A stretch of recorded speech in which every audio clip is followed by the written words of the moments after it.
खबरें विस्तार से। कोविड की चपेट में कोरोना वॉरियर्स लगातार आ रहे हैं। एसएमएस अस्पताल में 23 लोग पॉजिटिव मिले हैं। एसएमएस को एक दिन पहले ही कोरोना फ्री घोषित किया गया था, लेकिन अब 23 लोग कोरोना ग्रसित। माइक्रोबायोलॉजी विभाग के एक डॉक्टर भी इसमें शामिल। दवा वितरण केंद्र के 5 लोग भी पॉजिटिव मिले। 7 ward boy, 3 guard, 1 ward lady, 1 computer operator, 2 सफाई कर्मी, 1 मशीन मैकेनिक और 2 ट्रॉली मैन पॉजिटिव मिले हैं। ये तमाम लोग होम क्वारंटीन में थे। ये सभी कर्मचारी अभी होम क्वारंटाइन में रामगंज और अन्य कंटेनमेंट जोन में ये स्टाफ रहता है। सवाई मानसिंह में ड्यूटी ज्वाइन करने से पहले इनकी जांच करवाई गई तो ये पॉजिटिव मिले। सचिन शर्मा मेरे सहयोगी हमारे साथ फोनलाइन पर जुड़े हुए हैं। सचिन, बड़ी संख्या में corona warriors, corona positive. Sumit, बिल्कुल जिस तरह से राज्य का जो सबसे बड़ा सवाई मानसिंह अस्पताल है उसमें 1 जून को जिस तरह से कोरोना फ्री घोषित किया गया, तो उसको कोरोना फ्री बनाए रखने के लिए जब तो 1 जून से रियायतें जब घोषित हुई तो उसमें रामगंज का जो क्षेत्र है और आसपास का जो कंटेनमेंट जोन वाला क्षेत्र है वहां से भी अब जब छूट मिली है तो लोग बाहर आने लगे हैं। तो ऐसे में जो एसएमएस अस्पताल का स्टाफ है, चाहे उसमें वार्ड बॉय हो या ट्रॉली मैन हो या जो दवा वितरण केंद्र पर जो काम करने वाले लोग हों, कंप्यूटर ऑपरेटर्स हों, उन लोगों का भी आना स्वाभाविक था। तो ऐसे में जो अस्पताल प्रशासन है उसने ड्यूटी ज्वाइन कराने से पहले यहाँ पर सभी कर्मचारियों को निर्देश दिए थे कि वे अस्पताल में ड्यूटी ज्वाइनिंग से पहले अपनी जांच कराएं कोरोना की।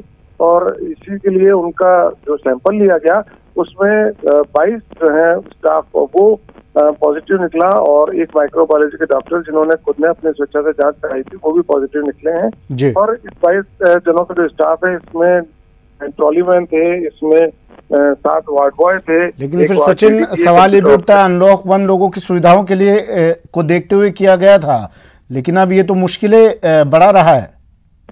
बिल्कुल सुमित, जिस तरह से लगातार सरकार ने भी कहा है कि अनलॉक जो है वो होने जा रहा है और ऐसे में अब जिम्मेदारी खुद हम लोगों के ऊपर भी बढ़ रही है, यानी जो आमजन है उन पर भी अब ये जिम्मेदारी बढ़ेगी कि वो जो 3 नियम है, एक तो बार बार हाथ धोने का, एक मास्क लगाने का और लोगों के बीच में 2 गज की दूरी जो बनाए रखने की जो बात लगातार सरकार कर रही है, खुद मुख्यमंत्री भी लगातार इस बात को दोहरा रहे हैं, वो जब तक पालना नहीं होगी तब तक इस अनलॉक का जो बेनिफिट लोगों को मिलना चाहिए वो बेनिफिट नहीं मिल पाएगा। और इसी तरह से यदि पॉजिटिव केसेस बढ़ते रहे तो सरकार की मुश्किलें और बढ़ेंगी और कुछ लोगों को भी जो है जान का खतरा रह सकता है। चलिए, शुक्रिया सचिन तमाम जानकारी के लिए। 23 लोग सवाई मानसिंह अस्पताल में पॉजिटिव मिले हैं, जिनमें एक डॉक्टर भी शामिल हैं और ये तमाम लोग कोरोना वॉरियर्स हैं, कर्मचारी हैं सवाई मानसिंह अस्पताल में। Ward boy, guard, ward lady, computer operator, सफाई कर्मी, तमाम लोग, इनमें से कई लोग पॉजिटिव मिले हैं।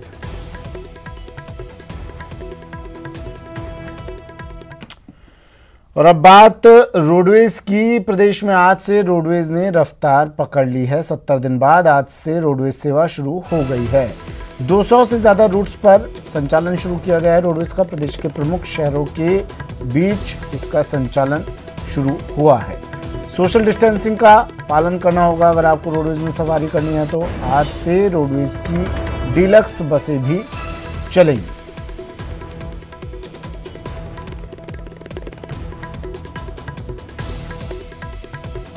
तमाम गाइडलाइंस को अगर आप फॉलो करेंगे तो ही आप ये सफ़र कर सकेंगे, अपने अपने घरों पर पहुंच सकेंगे। 200 से ज़्यादा रूट पर रोडवेज बसों का संचालन।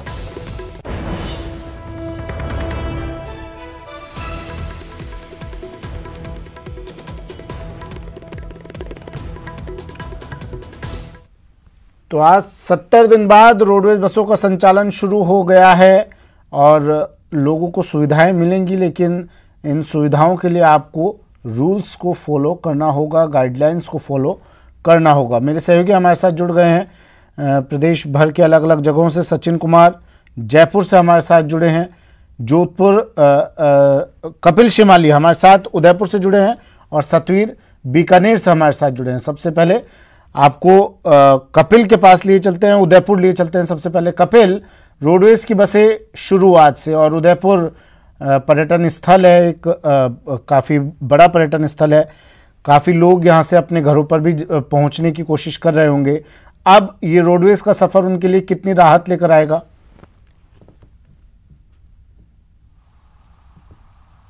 जी बिल्कुल, देखिए आज 70 दिन बाद उदयपुर में रोडवेज शुरू हो रही है। पहले फेज में उदयपुर का नंबर नहीं आया था क्योंकि यहाँ पर कंटेनमेंट जोन था, लेकिन आप देखिए कि जोधपुर के लिए बस रवाना हो रही है और मुख्य प्रबंधक जो हैं उदयपुर डिपो के, वो खुद विधि विधान से पूरी पूजा अर्चना करते हुए बस को यहाँ से रवाना करते हुए नजर आ रहे हैं। आप देखिए कि उदयपुर से जोधपुर के लिए बस आज पहला दिन है और यहाँ से रवाना हो रही है। बस के नीचे नारियल रखा गया है क्योंकि 70 दिनों बाद में एक बार फिर रोडवेज अब अपने रफ्तार पकड़ रही है और पूरा स्टाफ यहाँ पर मौजूद है। काफ़ी उत्साह यहाँ के स्टाफ में नज़र आ रहा है, जयकारे लगाते हुए रवाना कर रहे हैं और इनके मन में ये कल्पना है कि रोडवेज एक बार फिर से रफ्तार पकड़ेगी। सीएमडी महेश उपाध्याय हैं। महेश जी, किस तरह की प्रिकॉशंस रखते हुए फिर से शुरुआत की है? सर देखिए, हमारे सीएमडी साहब का जो विज़न है और राज्य सरकार का निर्देश है, कोविड की गाइडलाइन के अनुरूप हमने यहाँ एक ही प्रवेश द्वार से सभी यात्रियों के हाथ धुलाकर पूरी थर्मल स्कैनिंग करके और जो यात्रीगण मास्क धारण किए हुए हैं उनको ही यात्रा करा रहे हैं। हमारे चालक परिचालक भी पूरा मास्क धारण कर रहे हैं, फेस शील्ड को भी उपयोग में ले रहे हैं। साथ ही साथ बसों का पूरा सैनिटाइजेशन किया गया है। बस या वहाँ से निकलने से पूरी सैनिटाइज की गई है और प्रत्येक चालक परिचालक को हमने ग्लव्स और सैनिटाइजेशन पृथक से उपलब्ध कराए हैं। थर्मल स्कैनिंग की जिन स्टैंडों पर व्यवस्था है उन्हीं से हमने ये अभी पिकअप पॉइंट चालू किया है।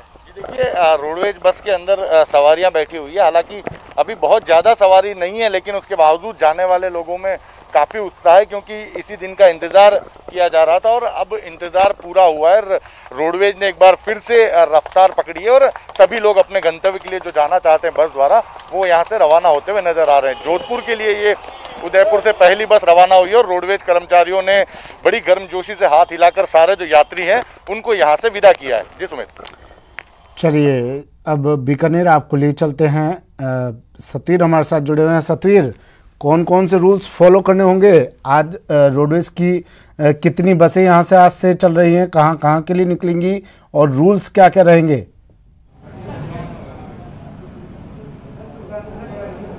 जी बिल्कुल, बीकानेर में रोडवेज बसों का जो संचालन है वो शुरू हो चुका है। तो वहीं पर जो सुबह से ही जो यात्री हैं वो बड़ी संख्या में यहाँ पर पहुंच रहे हैं और उसके बाद में उन्हें यहाँ पर जो बसों में बैठा के उन्हें गंतव्य स्थान पर पहुंचाने की जो शुरुआत है वो रोडवेज की ओर से की जा रही है। पूरे नियमों की यहाँ पर पालना करनी पड़ेगी, गाइडलाइन की पालना पड़ेगी, ये विशेष तौर पर ध्यान रखना पड़ेगा। किसी भी तरह से सोशल डिस्टेंस की जो नियमों की अवहेलना हो वो यहाँ पर न हो। मैंने कैमरा पर्सन धीरज जोशी से कहूँगा एक बार तस्वीरें आप दिखा दो कि आप देख सकते हैं यहाँ पे पहले तो स्क्रीनिंग का जो काम है वो किया जा रहा है और यहाँ से स्क्रीनिंग होने के बाद में उसके बाद में उन्हें यहाँ पर टिकट दिया जा रहा है और बसों में बैठाया जा रहा है ताकि किसी भी तरह की जो सोशल डिस्टेंसिंग है उसकी भी पूरी तरह से पालना की जाए। और यहाँ पर जो बसें हैं वो अभी तक बसें यहाँ पर जा चुकी है और जो यात्री हैं उनमें भी काफी उत्साह देखने को मिल रहा है। फिलहाल आप देख सकते हैं बसें यहाँ पर पूरी तरह से खड़ी हुई है, तो वहीं पर जो यात्री हैं वो अपनी अब बस का इंतजार यहाँ पर कर रहे हैं। कुछ ही देर बाद में उनके लिए गंतव्य स्थान के लिए ये बसें रवाना होगी। अभी कुछ देर पहले ही नागौर के लिए जो बस है वो रवाना हुई है और उसके बाद में अब जयपुर के लिए भी बस रवाना होगी। हमारे साथ में अधिकारी उनसे बात करें। सर, अभी कितनी रूट पे बस चल रही है और कितनी बसें जा चुकी है? अब 6 बसें जा चुकी है। एक कोटा गई है, एक जोधपुर, एक गंगानगर, हनुमानगढ़, अनूपगढ़ और नागौर, और अब अनूपगढ़ से आ रही है और जयपुर जाएगी।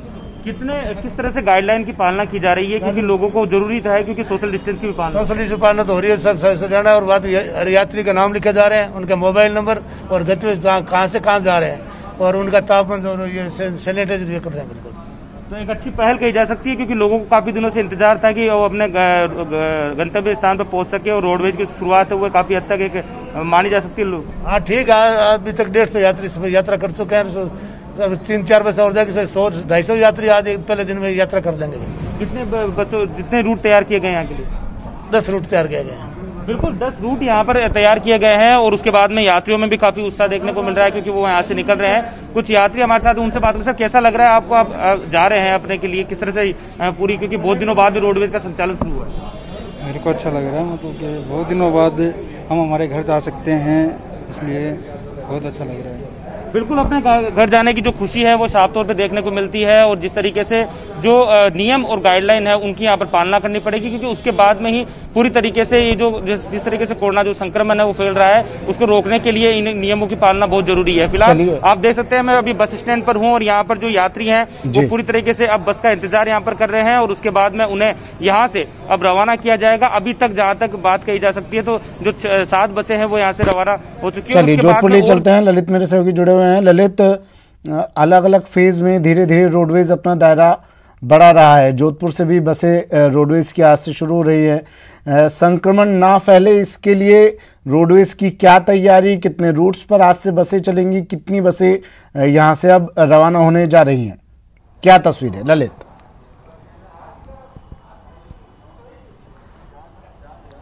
बिल्कुल सुमित, तस्वीरें आज थोड़ी सुकून देने वाली है, क्योंकि 70 दिन बाद यहाँ पे थोड़ी हलचल हुई है। इससे पहले सिर्फ राजस्थान सरकार जो श्रमिक बसें वो जाया करती थी और खासतौर पर जो कलश लेके गए थे वो, लेकिन अब यहाँ पे जो है रोडवेज की बसें देखो, एक बस सामने से आ रही है, और ऐसे में आज 15 बसों का जो है वो रूट यहाँ से जाने का है। 4 बसें सुबह से जा चुकी है और पूरी तैयारी यहाँ पे की जा चुकी है। लगातार यहाँ पे जो कोशिश की जा रही है कि सोशल डिस्टेंसिंग की पालना हो, जो कोरोना संक्रमण से कोई ग्रसित ना हो उसकी भी पूरी तैयारी है। आप देखें इनके हाथ में एक थर्मामीटर है, ये हर यात्री को चेक करेंगे। ये रोडवेज के कर्मचारी हैं और तो तमाम प्रोटोकॉल गाइडलाइन की पालना करने के साथ ही हर व्यक्ति को चेक करेंगे, उसके बाद ही उन्हें टिकट दिया जाएगा उनको यात्री है। आज कितनी बसें जाएगी और क्या क्या गाइडलाइन पालना कर रहे हैं आप? सुबह 4 बसें गई है, 2 जयपुर, 1 कोटा और 1 पाली के लिए। सभी यात्रियों की स्क्रीनिंग की जा रही है। गेट से अंदर घुसते सबकी स्क्रीनिंग करके अंदर भेजा जा रहा है। बिना स्क्रीनिंग किए हुए किसी भी यात्री को अंदर नहीं आने दिया जा रहा है। अभी दिन में एक गाड़ी जैसलमेर के लिए है, बाड़मेर के लिए, जालोर के लिए, ये गाड़ियाँ जाएगी दिन में। अभी तो ये गाड़ियाँ जाएगी, तमाम जोधपुर संभाग की बसें आज से शुरू हुई है। 4 बसें जा चुकी है और अब जैसलमेर और कोटा के लिए बसें रवाना होगी। ऐसे में तुरंत प्रोटोकॉल का पालन किया जाएगा। हालांकि आज 15 ही बसें हैं, 4 जा चुकी है और अभी घंटे बाद एक और बस आने वाली है। एक बस यहाँ सामने आ चुकी है। तो धीरे धीरे जो पटरी पे रोडवेज की बसें आएगी और ऐसे में जिस तरह से यात्री भार बढ़ेगा बसें और शुरू की जाएगी, ऐसा साफ तौर पर कहना है। जी समझ। चलिए जयपुर अब लिए चलते हैं आपको। सचिन मेरे सहयोगी हमारे साथ जयपुर से जुड़े हुए हैं। सचिन, थोड़ी देर पहले मेरी सचिन शर्मा से बात हो रही थी, वो बता रहे थे रामगंज में जैसे ही अनलॉक 1 शुरू हुआ, रामगंज में लोगों ने निकलना शुरू किया और रामगंज में रहने वाले कई चिकित्साकर्मी कोरोना की चपेट में आ गए। रोडवेज बसों का संचालन अब धीरे धीरे इसका दायरा बढ़ता जा रहा है। तमाम जगहों से रोडवेज अपनी बसों का संचालन कर रहा है। 200 रूट से आज फिर से संचालन शुरू हो रहा है। क्या कुछ सावधानियां ऐसी होंगी जो रोडवेज की तरफ से बढ़ती जा रही हैं, सैनिटाइजेशन से लेकर हर एक वो चीज जिससे संक्रमण ना फैले? देखिए सुमित, जो सबसे महत्वपूर्ण चीज़ रोडवेज ने की वो यही की है कि जब भी बस रूट्स पे जाएगी तो सबसे पहले उसको सैनिटाइज किया जाएगा और जब वो ऑफ होगी तब तो उसको फिर से दोबारा सैनिटाइज किया जाएगा। और इसके साथ ही एक तस्वीर में इस बस की दिखाना चाहूँगा। इस बस में आप अगर देखेंगे तो कोई भी जो यात्री है वो खड़े होकर सवारी नहीं करेगा, यानी जितनी सीट बसों में होगी उतने ही यात्री बसों में बैठकर सवारी करेंगे। ये एक नियम बना दिया गया। पहले देखा गया था कि सीटें फुल होने के बाद भी लोग खड़े होकर सवारी करते थे, लेकिन इस बस के अंदर आप देखेंगे तो हर यात्री अपनी सीट पे ही बैठा हुआ है। जयपुर से धौलपुर जाने वाली ये बस है। तो कोशिश ये की गई है कि संक्रमण ना फैले, ज्यादा भीड़ ना हो, क्योंकि सेंट्रल गवर्नमेंट ने और स्टेट गवर्नमेंट ने गाइडलाइन जारी कर दी थी कि जो बसें हैं वो अपनी तय क्षमता के अनुसार सफर कर सकती है। पहले 200 बसें यात्रा 30 ही लोग यात्री करते थे, लेकिन अब जितनी सीटें होंगी, 47 सीटें की अगर ये बस है तो इसमें 47 सीटों पर ही यात्री सफर कर सकेंगे। इसके साथ ही परिचालक को जो है वॉशेबल मास्क और उसको ग्लव्स दिए गए जिससे कि वो किसी तरह का संक्रमण ना फैले। और कोशिश लोगों से मांग ये की गई है लोगों को ऑनलाइन टिकट हो, ज्यादा से ज्यादा ऑनलाइन ट्रांजैक्शन हो। ऐसे में लोगों को कैशबैक की सुविधा भी रोडवेज ने दी है कि उसको 5% कैशबैक आपको मिलेगा। तो कोशिश ये की जा रही है कि ज्यादा से ज्यादा सावधानी बरती जाए। लेकिन जो अभी की एक तस्वीर मैं आपको बताना चाहूंगा, दूसरी तरफ देख सकते हैं ये ट्रांसपोर्ट नगर बस स्टैंड है जहां से दिल्ली और आगरा रूट की बसें संचालित हो रही है, क्योंकि फिलहाल सिंधी कैंप से केवल डिलक्स बसों का संचालन ही शुरू किया गया है। हालात ये हो गए सुबह से यहाँ पर कि यहाँ बसों की तुलना में यात्री ज़्यादा पहुँच रहे हैं, यानी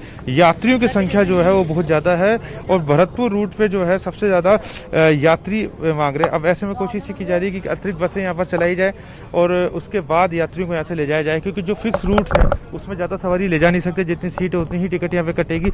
और कई यात्री ऐसे हैं जो सुबह से अच्छा सचिन, जितनी सीटें उतनी ही टिकट दिए जाएंगे, उतनी ही यात्री सवारी कर पाएंगे, तो क्या टिकट के दर में किसी तरह की कोई वृद्धि की है रोडवेज ने?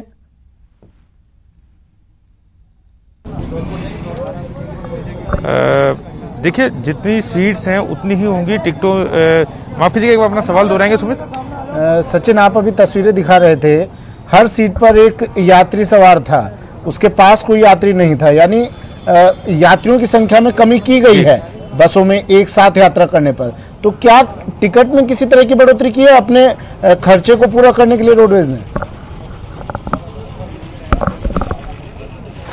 नहीं, देखिए इस तरह की कोई बढ़ोतरी नहीं की गई है, क्योंकि जितनी सीट्स हैं उतनी ही यात्री यात्रा करेंगे, उसके अलावा यात्रा नहीं करेंगे। किसी भी तरह के पैसे में बढ़ोतरी न तो रेलवे ने की है, ना ही रेलवे से इस तरह की कोई खबर आई, क्योंकि इस समय जो समय चल रहा है ऐसे में इस तरह की बढ़ोतरी कहीं ना कहीं विरोध का स्वर भी उठ सकता था। ऐसे में इस चीज़ का ध्यान रखा गया। कोशिश की गई है कि बस को फुल करके भेजा जाए, जितनी सीट्स हैं वो सारी बुक कर दी जाए। लेकिन जो मैं एक चीज़ आपको बता रहा था कि जैसे ही छूट मिली, लोगों ने निकलना शुरू कर दिया है। ये जो तमाम लोग हैं ये वो लोग हैं जिनको बस फुल होने की वजह से सीट नहीं मिल पाई है। अब भरतपुर की जो अगली बस है वो शाम को 5 बजे है और भरतपुर जाने वाले बहुत सारे लोग यहाँ पे, हम उन लोगों से बात करेंगे, पूछेंगे कि वो कहाँ जाना चाहते हैं, क्या इंतजार कर रहे हैं। भैया, आप कब से यहाँ खड़े हैं और कहाँ जाने का इंतजार कर रहे हैं? सुबह 7 बजे से खड़ा हूँ यहाँ पे और मुझे भरतपुर जाना है। सुबह 7 बजे से भरतपुर की 2 गाड़ियाँ निकल चुकी है, आपको बस नहीं मिली कि क्या वजह रही? सर, मुझे बस नहीं मिली, मैं तो यहाँ पे जी हाँ सीट नहीं मिल पाई। अधिकतर लोग खड़े हैं। अब यहाँ पर प्रशासन ने कोशिश की कि भरतपुर रूट की अलग बस निकाली जाए, उसके अलावा गुड़गांव और दिल्ली जाने वाले 200 रूटों पर आज से बसों का संचालन। रोडवेज धीरे धीरे अपना दायरा बढ़ा रहा है, लेकिन तमाम गाइडलाइंस को फॉलो करते हुए सोशल डिस्टेंसिंग सबसे महत्वपूर्ण है। सोशल डिस्टेंसिंग को अगर आप फॉलो करेंगे तो इस वायरस से बचाव संभव है। आप चारों का शुक्रिया तमाम जानकारी के लिए, तस्वीरें दिखाने के लिए। वक्त एक ब्रेक का है, जल्द हाजिर होंगे। ब्रेक के बाद स्वागत है आपका। बढ़ते हैं अगली खबर की ओर। महाराष्ट्र गुजरात में तूफान निसर्ग का खतरा। बड़ी खबर इस वक्त की, महाराष्ट्र गुजरात में निसर्ग का खतरा। तटीय क्षेत्र से आज दोपहर तक तूफान टकरा जाएगा। तूफान निसर्ग के कारण मुंबई अलर्ट पर है। 120 किलोमीटर की रफ्तार से हवाएं यहां चलने की संभावना जताई जा रही है। महाराष्ट्र में एनडीआरएफ की 16 टीमें भी तैनात हैं। बड़ी खबर, साइक्लोन का डर, निसर्ग से सावधान, तूफान आ रहा है। महाराष्ट्र और गुजरात में अलर्ट जारी। चक्रवाती तूफान अम्फन के बाद एक और तूफान ने भारत में दस्तक दे दी है। चक्रवाती तूफान निसर्ग तेजी से महाराष्ट्र और गुजरात के तटों की ओर बढ़ रहा है। भारतीय मौसम विभाग के अनुसार इस तूफान के असर से अगले 12 घंटों में 120 किलोमीटर प्रति घंटे की रफ्तार से तेज हवाएं चलने और भारी बारिश की आशंका है। इलाके में भूस्खलन की भी आशंका जताई जा रही है। मुंबई, पालघर, अलीबाग और ठाणे में इस तूफान का असर दिखेगा। वहीं दक्षिण गुजरात में भी निसर्ग का असर दिखना शुरू हो चुका है। समंदर में ऊंची ऊंची लहरें भी उठना शुरू हो गई हैं।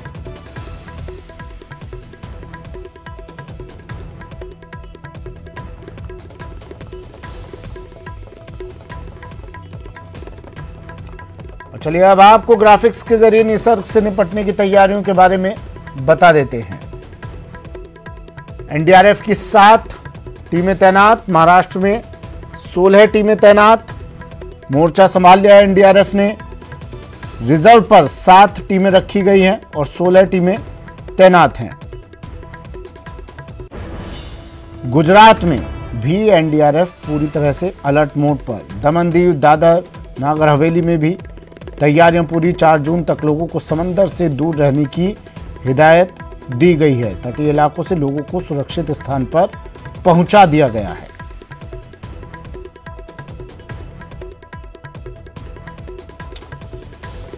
चक्रवाती तूफान निसर्ग का असर राजस्थान में भी देखने को मिल सकता है, जिसे लेकर मौसम विभाग ने अलर्ट जारी किया है। मौसम विभाग के मुताबिक दक्षिण पूर्वी राजस्थान के कुछ हिस्सों में भारी बारिश हो सकती है। आज बाना, झालावाड़, प्रतापगढ़, राजसमंद समेत कुछ हिस्सों में भारी बारिश की संभावना जताई जा रही है। इसके अलावा मौसम विभाग ने प्रदेश में 3 से 5 मई के बीच कई जिलों में तेज हवाओं के साथ ओलावृष्टि की भी आशंका जताई है। कई इलाकों में 40 से 50 किलोमीटर की रफ्तार से हवाएं चलेंगी।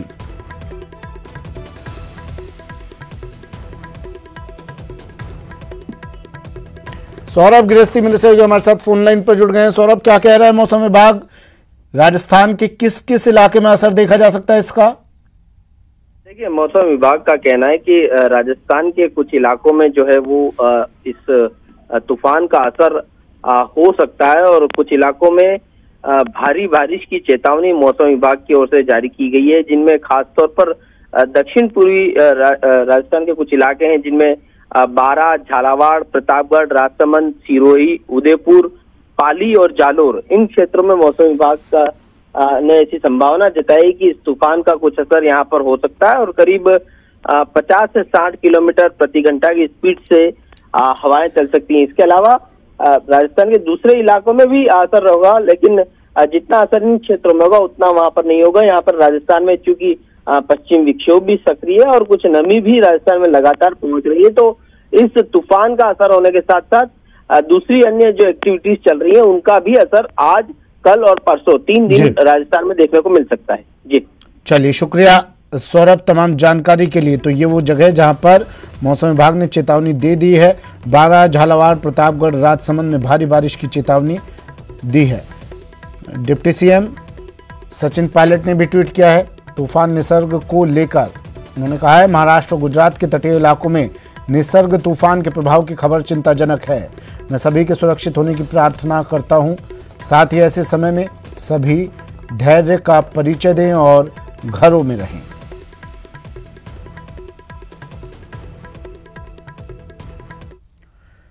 चलिए अब शुरू